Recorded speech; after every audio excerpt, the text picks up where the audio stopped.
So Chiefs 7th round pick, a guy just like Josh Simmons, just like Jeffrey Bossa, another guy we talked about and a guy we wanted to be on the team. We drafted him in the 7th round, and he's already turning heads at camp. But what's raising eyebrows is he's not just getting reps, he's getting first-team reps at running back, particularly in a red zone situation. And for a player who came into a league as a running back, wide receiver kind of hybrid type, it's pretty unusual for a guy to get from a 7th round to go and get first-team reps. And here is Brashard Smith on everything so far in training camp. What's it been like to learn the timing that Patrick wants when you're coming out of the backfield, when you're split out wide? Obviously, you have such good receiving skills, but what's it like to work with this new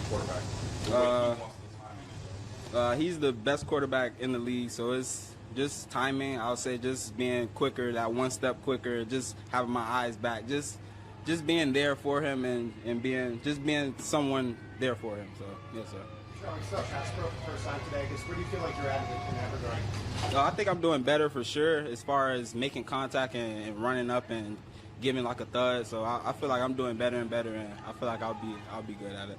You're still a newcomer to the running back position. What do you feel like is the biggest thing that you still have to learn about being a running back? Just being patient. I'll say sometimes I know I'm fast, so I'll be like really quick sometimes. Sometimes I could just be a little slower and everything will read for itself. I love the ball in my hands, and I feel like I could make explosive plays. So I love to play punt return, kick return. It doesn't matter. Just to help the team win, I'll do whatever. So JD, on the surface, it might look like a typical camp experiment, but when you zoom out, it starts to feel like something more intentional, something we've seen before in Andy Reid's kind of creative offenses that we'd like to see every year. But JD, would you say at this point, it's almost only a weekend, you've been a part of training camps, you've seen guys come and go who have been in the ones, maybe we never see them again after being in the ones of first week of training camp. But do you think this is a real thing, or is this more of a training camp experiment kind of deal with Brashard Smith? No, I think it's a real thing. It just kind of hit me, actually, kind of thinking about what a guy like this brings to our offense. Okay. And so somebody asked the last episode about certain things, like guys being interchangeable. And one of the things they were talking about is like, who takes on that McCole Harmon role? Well, this guy can do that. Two guys I know just coming to the top of my head. I ain't saying he's them, but McCole Hardman and Tyreek Hill. The guys had to learn, in this offense that was able to eat. And when you use a guy like this, he becomes a weapon. He always was a receiver. He's kind of new to the running back, but he's been able to strive at running back. But now what you see, because of his speed, this is what you want one-on-one. Look at that, man. And so he's starting to learn everything. This is where they're getting into, because they're throwing everything at him right now. Let's throw this kid in. Let's utilize him. This is kind of like one of those things, the new toy that Andy those guys like. Like, look, we got this guy for a reason. Okay, he's another one of those draft steals. He is. This is like one of the most ideal places for him to go. Like I see this right. He just beat Leo. He's too fast for that. Not serious. That's that was unreal. Yeah, I already knew that. Shoot, that was going to go. But the thing is, he can catch the football. He's got natural hands. And so him playing in open space is what they will allow him to do. This is another one of Andy's toys, right? That a guy like this will be able to get some burn just because of his ability.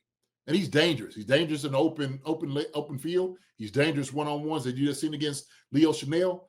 This is a real threat, man, coming into the league. And guess what? We're gonna use him, as we should. So, but I love how he started out his answer. What first thing he did, he started massaging Patrick Mahomes' shoulders. He's the best in the league. That's how you're supposed to say it.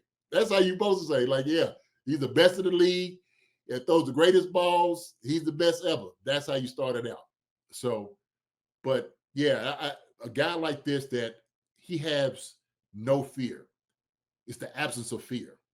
It's all about him getting the playbook down, the motion, the positioning, the shifts, all of that. The terminology is where he has to get to. If he gets that, and he's able to retain that information quickly, the quicker he's going to be out on the field, man. I mean, look at that. You just look at the possibilities. I guarantee right now, what time is it? It is 9:45, 8:45. The coaches are having a meeting right now watching film of this young man. And they're writing up on board what's some other things we could do with Brashard Smith. I promise you that. Like, man, he looks good. What do you think? I mean, Coach, I think he looks really good. Let's put him out over here in the slot. Let's get him out wide. Let's put him in motion and see how he's going to look on this particular route and these combinations. So you scheme things to get him on one-on-one coverage, or even if you get him in zone, let him get the ball, let him just do his thing. But yeah, man, we got a huge talent in Brashard Smith, no question about it. So I love the guy's attitude, but he's I got him. He's one of my 53 on the roster. I know that. So. I mean, yeah, the linebacker he was going against there was Brandon George, who was one of the more athletic guys, that we signed. I remember a lot of people are excited about Brandon George, but I mean, he made him look like mincemeat there on that on that play. That little stutter before he just took off on that route. Yeah, Brandon George ain't got that speed. No. Yeah. But that was one of the things we said about him, right? We drafted him, was like there was not many teams that could take on a guy like him. And once we got him, it was like, okay, well, he's like a mismatch because you can go have him in the backfield, motion him out there to empty sets. Who's gonna be guarding him? The linebacker? You're guarding this dude? I mean, look at this. That's what happens when a linebacker guards him. That. Yeah. Good luck. He's beat. He's beat out the backfield. So once he learns man zone and he knows this man, he ought to win each and every time. Pat, once he sees it, he knows this is my matchup. This is who I go to. so, and then just throw the ball to him, let it get busy. So, like I said before, this is just another, reemergence of like McCole Hardman or Tariq Hill, and all those different guys that you want to be able to use. Something like CEH, what you wanted to do out of the backfield, things like that of that nature. This is another thing like Jet being able to catch the ball out the backfield. You can line this guy up anywhere, man. He should be able to be successful. So, yeah, it's like a McCole Hardman, Jet McKinnon kind of hybrid. Obviously, he kind of addressed in the soundbite about pass protection. He says you kind of need to initiate the contact more. And what you make about that? Because that's a big part of it, right? He's going to be a third down back. That's a huge part of the pass protection aspect. Yeah. What did you make of his answer to that? He just knows he got to get better. That's major. Because if you can't block, we can't put you in there. PM15 is back there, man, and somebody's trying to take his neck off. You got to make sure you stand in there, and you're gonna take the blow for him. That's what you got to be able to do. And so he knows he got to bow up, man. Straighten your back up. You got to hit somebody. Hit him right here, right at the mustache. Okay, catch him right there. Let coaches see you do that a few times. Okay, that'll get you on the field a little bit faster. That'd be really impressive. So, he can do that all day. That's easy. But that right there is easy. The hard part is, if you are going to be a third down back, can you stand in there 10 toes and actually take on a charging linebacker, blitzing linebacker, okay, and bloody his nose? Can you do that? That's what I want to be able to see, and that's what the coaches want to be able to see. And Marcus, if he can do that, man, you don't see a new sheriff in town, man. Yeah, I'm with you. And the thing I love about this play, it's two different angles of the same play.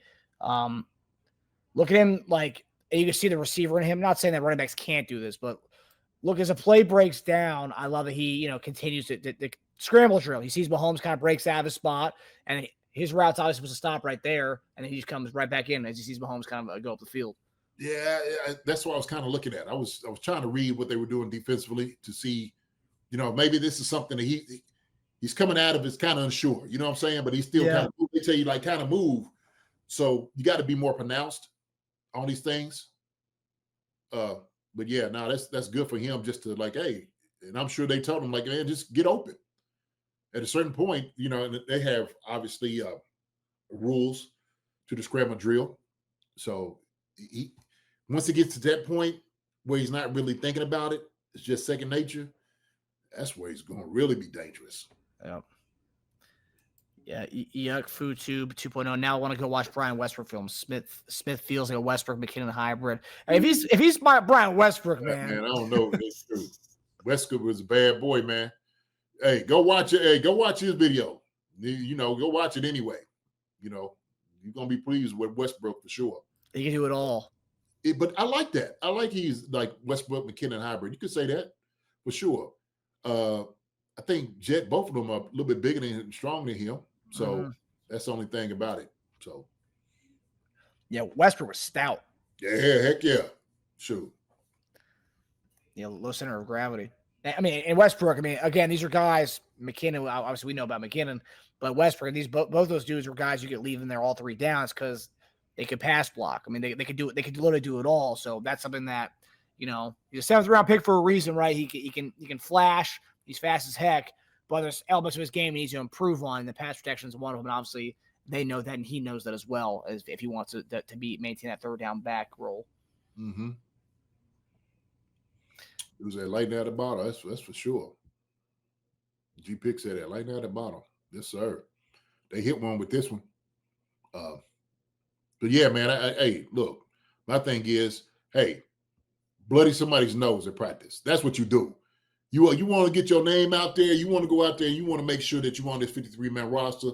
Not only just on the roster, but you want some plays called specifically for you. Go take somebody's chin strap off. That's what you do.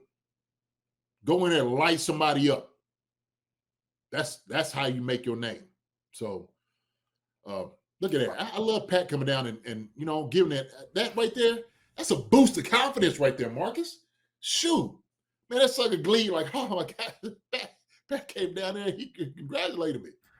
Well, it tells you how much they see in this kid. I mean, are you surprised that right away he's so already getting? I mean, I think day one of the clips I saw was him with the first team.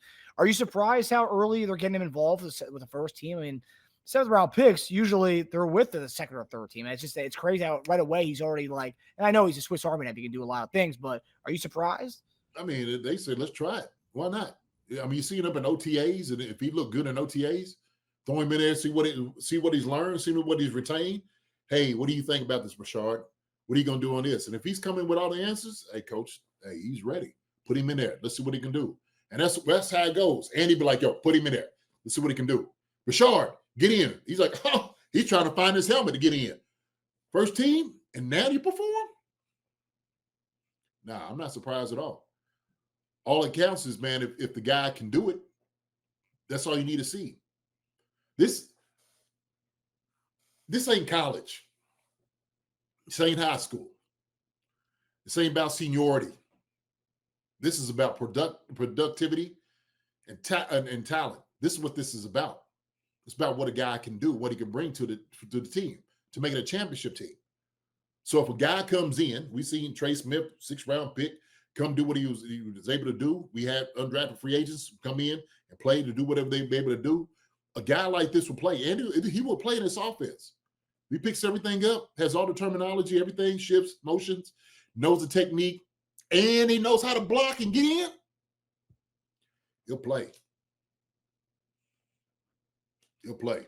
So that's where I look at it. And this is an NFL training camp, man. We ain't got time to pat people on the back. They don't need you here. They don't need, shoot. They are looking for dogs. They are looking for somebody who's a champion and can come out here and win. That's what they're looking for. So, yeah, contest, man.